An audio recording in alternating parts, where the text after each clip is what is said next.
श्री सीताराम। भक्तों, भक्तमाल का प्रारंभ, भगवान के 24 अवतारों का वर्णन, भाग 19। भक्तों, आज हम श्री धन्वंतरी अवतार जी की कथा कहेंगे। क्षीर सागर का जब मंथन हुआ तो भगवान धन्वंतरी अमृत कलश के साथ प्रकट हुए।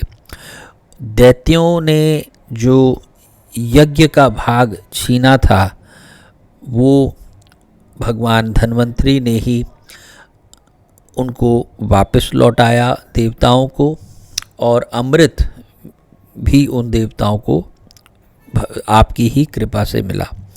आपने संसार को आयुर्वेद की विद्या दी और अनंत रोगों से मुक्त कर दिया। अमृत का जब वितरण हो गया तब देवराज इंद्र ने इनसे देव वैद्य का पद स्वीकार करने की प्रार्थना की। इन्होंने इंद्र के इच्छा अनुसार अमरावती में निवास करना स्वीकार कर लिया। भक्तों, अमरावती इंद्र की राजधानी है, जैसे हमने पहले भी कई कथाओं में सुना है। और कुछ समय बाद पृथ्वी पर अनेक व्याधियां फैली। तब इंद्र की ही प्रार्थना से भगवान धन्वंतरी ने काशीराज दिवोदास इस नाम से के रूप में पृथ्वी पर अवतार धारण किया। लोक कल्याणार्थ विविध व्याधियों को नष्ट करने के लिए स्वयं भगवान विष्णु ही धन्वंतरी के रूप में कार्तिक कृष्ण त्रयोदशी को प्रकट हुए थे। साक्षात विष्णु के अंश से प्रकट होने से ये भी श्री हरि के समान श्याम एवं दिव्य थे। भक्तों, श्री धन्वंतरी की जो अवतार की कथा है, मैं जो कुछ समझा हूँ कि वे अमृत कलश भी लेके आते हैं और उनके चारों जो उनकी भुजाएं हैं उनमें कुछ ना कुछ रहता है। और एक चित्र में मैंने एक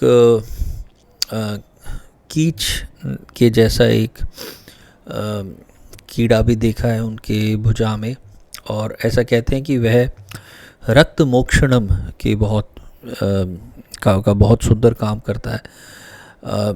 यानी अशुद्ध रक्त को वो पी लेता है और एक ऐसा एंटीसेप्टिक छोड़ता है जो कि वर्ल्ड का बहुत ही बेहतरीन एंटीसेप्टिक जिसको माना जाता है। कई लोग उसको मार करके भी नाना प्रकार की दवाएं बनाते हैं जो कि बहुत गलत है। इसलिए कई बार कुओं के पास, पोखरों के पास यह कीच पाया जाता है, और इसे भगवान धन्वंतरी का ही आप समझिए कि उन्हीं का ये निजी प्राणी है, उनका अपना निज प्राणी है। और आयुर्वेद की जो देन है वो समस्त विश्व का कल्याण करती है, कर सकती है, किया है।